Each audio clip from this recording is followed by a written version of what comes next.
Olá, está começando o Jornal da Câmara, com o resumo dos principais fatos do Poder Legislativo de Guarulhos. Zona Azul volta a operar em Guarulhos com um novo formato digitalizado que promete trazer facilidades para usuários. CELS e Parque Júlio Fracalanza oferecem atividades nas férias de julho. Julho Amarelo alerta para a prevenção e tratamento das hepatites virais e do câncer ósseo. Especialistas dão detalhes. Legislativa encerra semestre com análise de 530 proposituras e com o andamento de uma comissão especial de estudos. É o que você confere a partir de agora.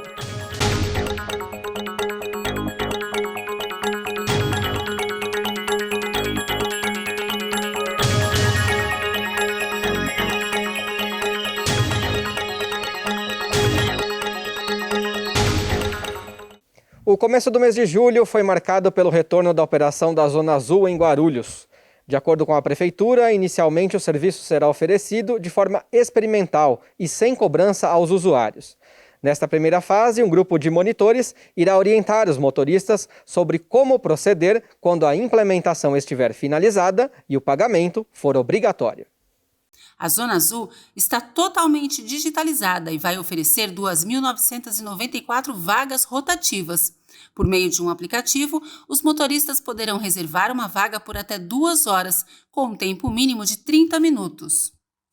Na segunda fase, a partir de 15 de julho, quando o serviço começar a ser pago, os usuários irão usufruir de muitas facilidades. A empresa Estacionamento Digital, que é responsável pelo serviço, desenvolveu um aplicativo que auxilia o dia a dia dos usuários ao fornecer desde informações em tempo real aos motoristas sobre os locais com vagas disponíveis até o gerenciamento da forma de pagamento. Cada usuário poderá escolher a forma de utilizar o estacionamento rotativo. A opção mais simples e 100% online é pelo aplicativo, disponível para Android e iPhone. O processo é simples, basta efetuar o cadastro, comprar créditos e começar a usar a Zona Azul.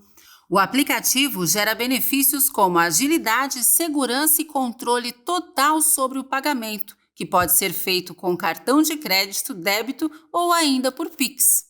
Além disso, utilizar o aplicativo garante a vantagem de contar com um sistema de lembretes que notifica o usuário alguns minutos antes de se esgotar o tempo de estacionamento e permite a renovação do período de acordo com as regras de cada tipo de vaga. Também há a possibilidade de consultar históricos e regularizar notificações, tudo de forma simples e prática. Você tem o costume de separar o lixo orgânico do reciclável? Caso ainda não tenha, é bom se adaptar, porque a Prefeitura de Guarulhos iniciou no mês de junho a implantação da coleta seletiva de recicláveis na cidade.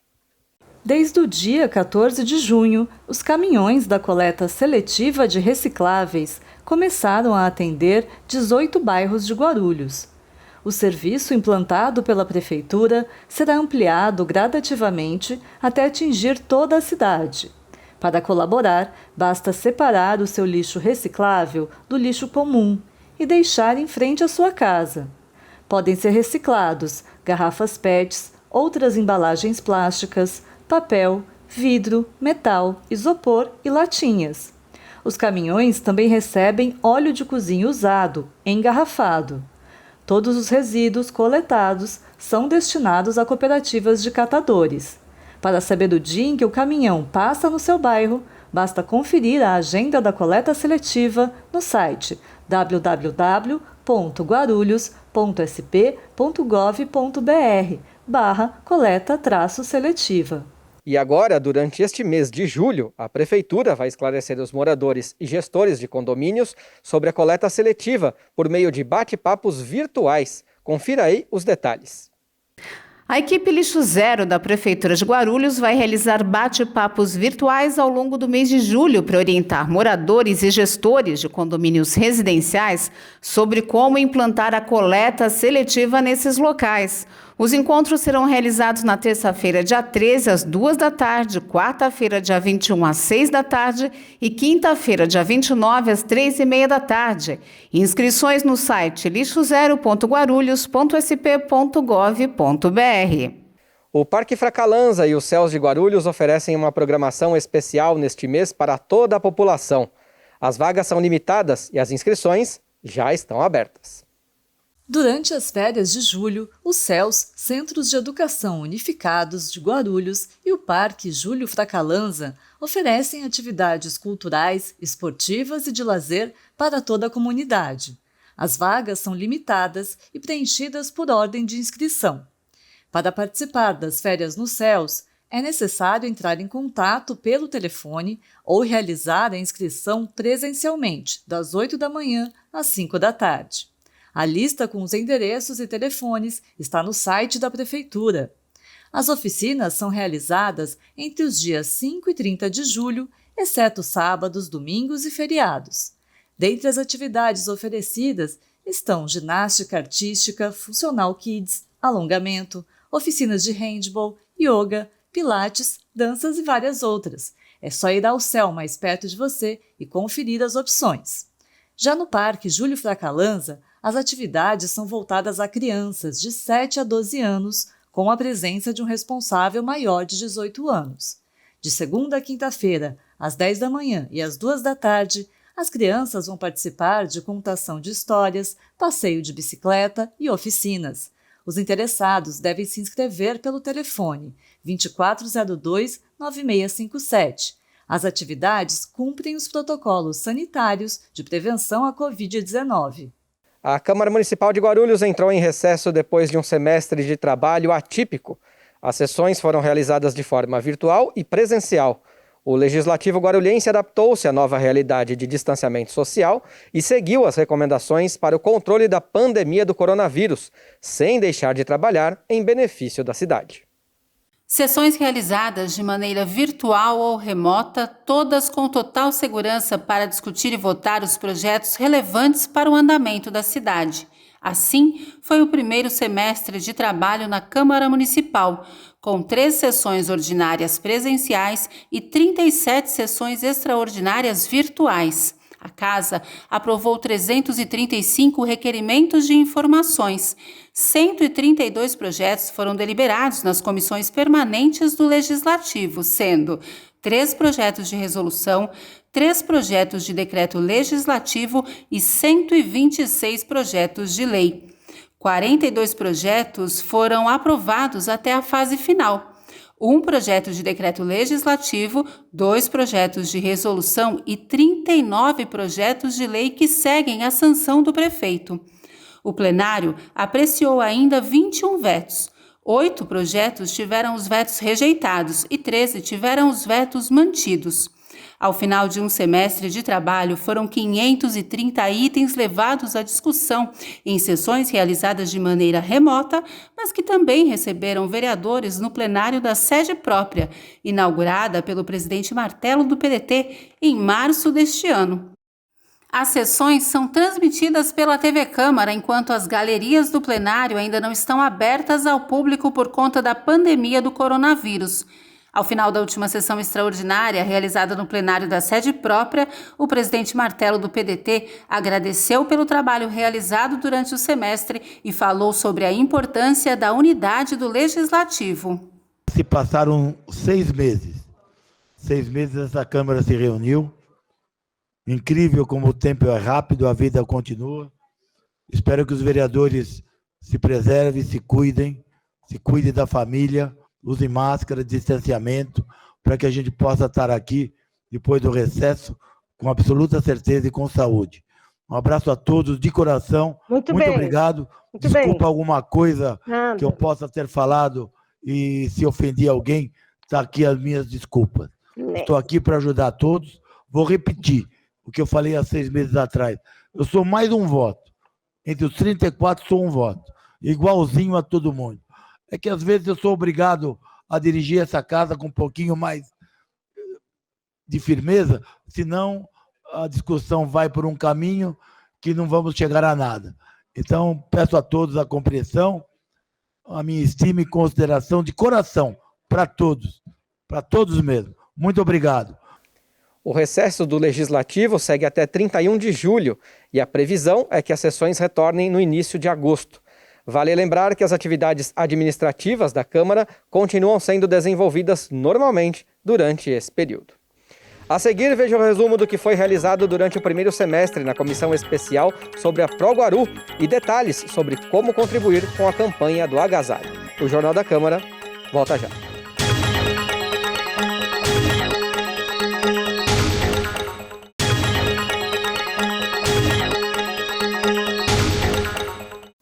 Julho Amarelo é o mês de conscientização e diagnóstico precoce das hepatites virais. No Brasil, cerca de 1 milhão de pessoas têm hepatite viral, mas por ser uma doença silenciosa, muitas pessoas demoram a conhecer o diagnóstico. Mas existe vacina e tratamento, cuja eficácia depende principalmente da prevenção e identificação nos primeiros estágios. Confira mais detalhes com a embaixadora da campanha, doutora Mônica Valverde Viana. E quem vai explicar para a gente sobre hepatites virais é embaixadora do Julho Amarelo e diretora da Sociedade Brasileira de Hepatologia, a doutora Mônica Valverde Viana. Doutora, obrigada por participar e a gente gostaria de saber, em primeiro lugar, o que é e como que a gente pega a hepatite? Tudo bem, gente? Obrigada pela oportunidade. Nós, da Sociedade Brasileira de Hepatologia e do IBRAFIG, Instituto Brasileiro do Fígado, agradecemos espaço nas mídias para divulgação sobre tudo que se refere ao fígado, mas nesse mês em especial as hepatites virais. Então, as hepatites virais são inflamações, tudo que a gente fala em IT, em medicina, é inflamação. Secundárias à infecção, geralmente crônica, mas também pode ser aguda, pelos vírus da hepatite. E a gente tem vários vírus da hepatite. Vírus A, que é aquele que todo mundo conhece, que todo mundo já teve quando era criança, ou que senão a gente vacina depois. O vírus da hepatite B, que é uma doença crônica e que até hoje não tem cura. O vírus da hepatite C, que a gente cura hoje com 3 meses de medicação, por via oral, boca, tranquilo, tá? O vírus da hepatite delta, que só existe em infecção com o vírus da hepatite B praticamente. E o vírus da hepatite E, que é uma hepatite que preocupa bastante a gente quando ele ocorre na gestante e principalmente no terceiro trimestre. Doutora, como que a gente pode se prevenir da hepatite? Bom, testando é a melhor forma, tá? A gente tem que vacinar, então para hepatite A existe vacina, para hepatite B também, disponível em todo o território nacional no primeiro dia de vida. A gente faz a vacinação normalmente da criança ainda no hospital, em todo o território nacional. Para pessoas de mais de 40 anos, a gente indica que seja testado, tá? A gente chama essa população de baby boomers. Eles devem ser testados porque eles não tinham, na idade que eles nasceram, né, quando eles nasceram, isso não era uma lei no país, então não é todo mundo que recebia. A gente deve ter vários cuidados. Hoje, todo o sangue que é transfundido no Brasil, ele é testado para hepatite B e C, né, para todas as hepatites. Isso é verdade no Brasil desde 1992, que a gente tem um teste melhor chamado ELISA, de terceira geração, e que ele tem quase 100% de acurácia, de confiabilidade, para testar o sangue e não deixar que ninguém tome um sangue contaminado de hepatite. Mas tatuagem, piercing, né, transfusão de hemoderivados em locais onde esse sangue não é bem testado, tudo isso é fator de risco para aquisição de hepatites virais, tá? E a gente tem no Brasil uma outra fonte de infecção para hepatite C, por exemplo, que eram os antigos, pessoas que tomavam injeções em seringas de vidro. Eu, por exemplo, sou do tempo em que, quando eu era criança, a injeção que a gente tomava, no clube que eu frequentava, inclusive, era com seringa de vidro. Então, essas seringas de vidro, elas nem sempre eram bem esterilizadas, e isso também pode ter contaminado alguém. Então, a gente tem esses cuidados, alicate de unha, cada pessoa deve portar seu alicate de unha. Às vezes eu falo assim, que às vezes eu vou para um estúdio gravar um programa de TV, e quando eu chego lá, a pessoa quer usar para mim o batom, o mesmo batom que está lá no estúdio, o rímel, o lápis de olho. Então, assim, essas coisas não devem ser compartilhadas, tá? Seringas, agulhas. Quais são os principais sintomas, né, da hepatite, ou dos diversos tipos de hepatite que a senhora se referiu há pouco? Eu agradeço a sua pergunta, tá bom? A maior parte das hepatites virais, de todas as doenças do fígado, são completamente assintomáticas, tá? Quando alguém espera ter um olho amarelo, uma barriga d'água, né, um inchaço nas pernas, isso significa normalmente que esse paciente tem menos de 10% de fígado viável, tá? Até que o paciente tenha destruído quase 90% do fígado dele, ele não tem nenhum sintoma. Fígado não dá dor, fígado só dá olho amarelo nas hepatites agudas, aquelas que vão se curar praticamente sozinha, ou na cirrose já descompensada. Cirrose e câncer de fígado também não dão sintomas até quase o final da vida desse indivíduo. A gente vai ter sintomas perto do transplante de fígado somente. A Sociedade Brasileira de Hepatologia disponibiliza informações sobre essa campanha e sobre doenças hepáticas no site Tudo Sobre o Fígado, nas redes sociais, e esclarece dúvidas pelo WhatsApp 0800 882 8222. A Comissão Especial de Estudos sobre a ProGuaru iniciou os trabalhos no primeiro semestre de 2021. O objetivo da CE é fazer um levantamento de dados sobre a situação financeira, orçamentária e administrativa da empresa. Confira um balanço das reuniões já realizadas. Instalada em 2021, a Comissão Especial de Estudos CE sobre a ProGuaru se reuniu pela primeira vez em 4 de maio. Proposta pelo vereador Edmilson do PSOL, a comissão foi criada para fazer um levantamento de dados sobre a situação financeira e administrativa da empresa diante da possibilidade de extinção. Ao todo, foram 8 reuniões da CE no primeiro semestre do ano. Uma outra não foi realizada por falta de quórum. Um dos assuntos que causou mais polêmica nas reuniões foi a possibilidade de contratação de uma empresa de consultoria pelo Legislativo para analisar a viabilidade econômica da ProGuaru. Inicialmente, a comissão decidiu pela contratação, mas a maioria dos vereadores mudou de ideia e o processo foi cancelado após votação. Ainda durante as reuniões do semestre, os parlamentares colheram 4 depoimentos de servidores e diretores da ProGuaru. Foram ouvidos Raul Nascimento e Eliana de Oliveira, como representantes dos trabalhadores, Luciano Pinto, gerente jurídico, e Ricardo Bortoleto, diretor administrativo financeiro. Em agosto, a expectativa é ouvir o diretor-presidente da ProGuaru, Francisco Carone. Inicialmente, a gente já tinha feito um convite e fizemos, num primeiro momento, uma convocatória, porém o líder do governo disse que existe acordo com o presidente da ProGuaru para estar aqui, que não havia necessidade da palavra convocatória. Nós concordamos, fica o convite, é importante que ele venha aqui, que a gente faça as perguntas necessárias para ele. Então, retornamos o nosso trabalho no dia 3 de agosto. A próxima reunião da CE da ProGuaru está agendada para dia 3 de agosto, terça-feira, às 14h. Excepcionalmente, a reunião será realizada de maneira presencial, sem público.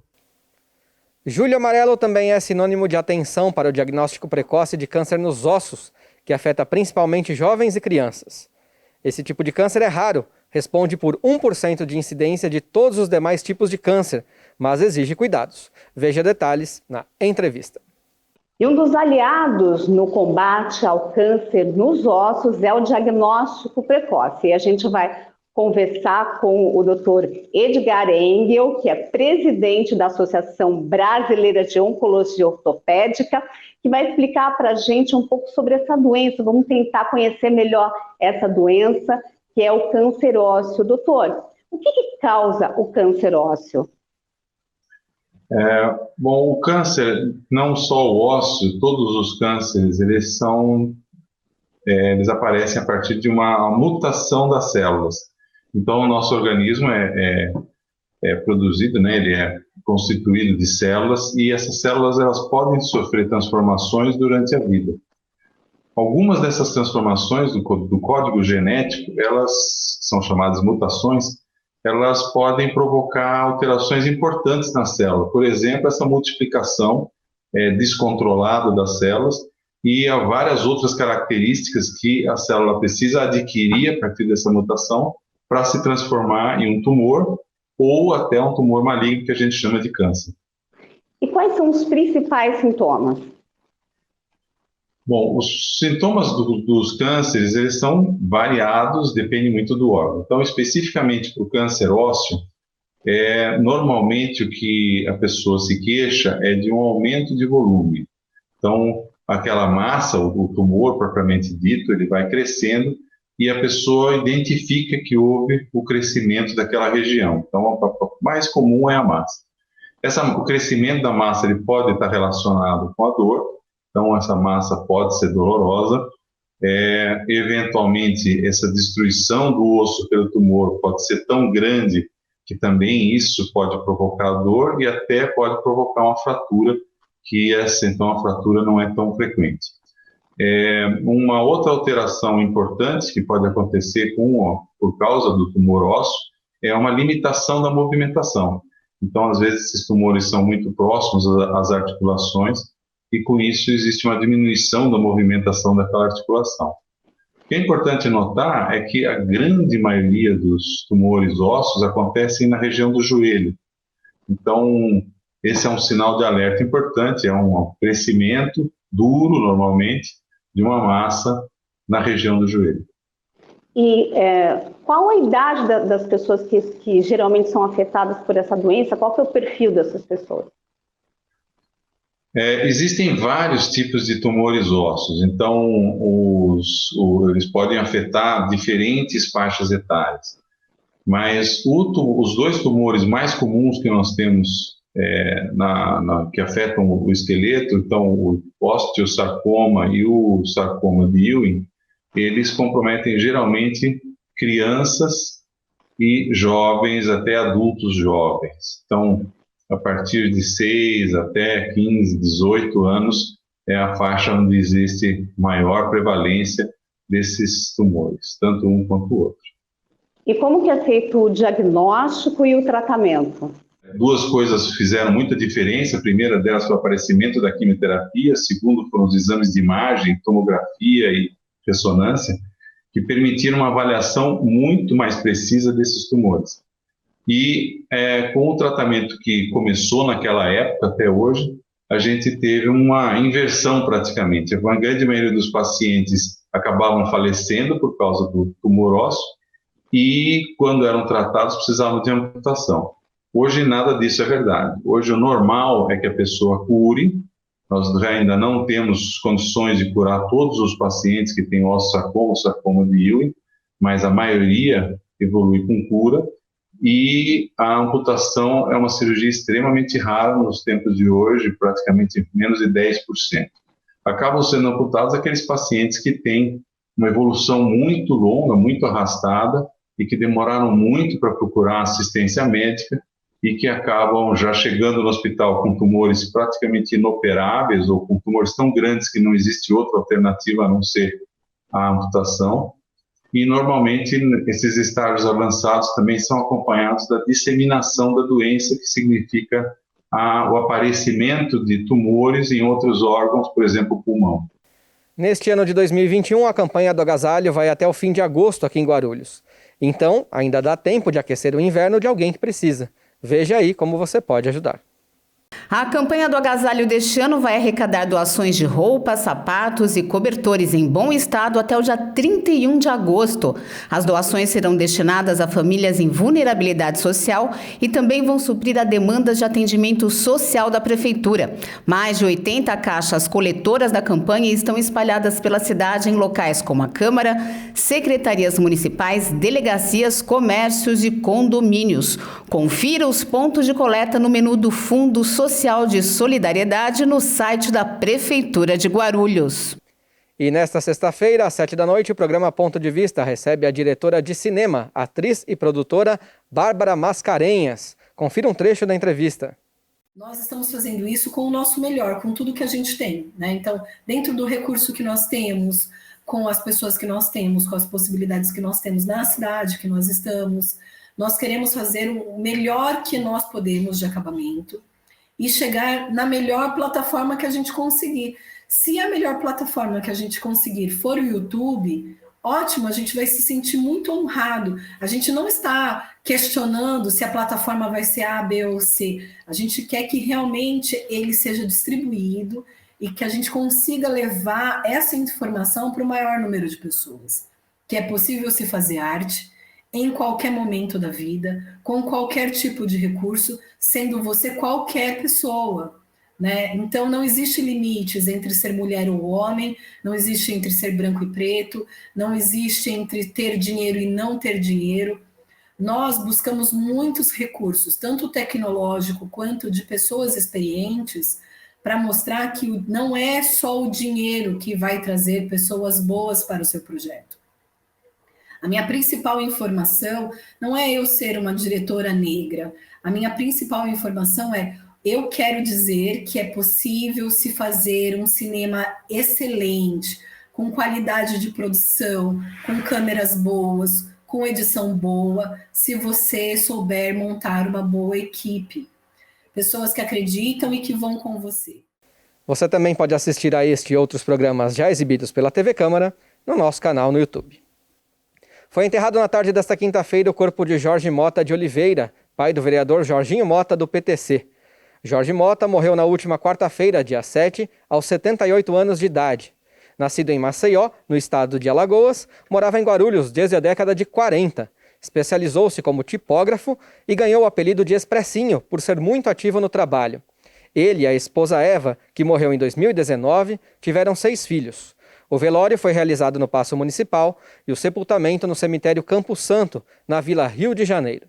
Em nota, o presidente da Câmara Municipal de Guarulhos, Martelo, do PDT, lamentou a perda e, em nome de todos os demais vereadores, enviou condolências ao parlamentar Jorginho Mota, familiares e amigos. E o Jornal da Câmara de hoje fica por aqui, mas você pode acompanhar as informações do Poder Legislativo de Guarulhos pelo nosso site e também pelas redes sociais da Câmara. Hoje, a vinheta de encerramento do jornal fica em silêncio, em homenagem ao pai do vereador Jorginho Mota. Obrigado, até a próxima e a gente se vê.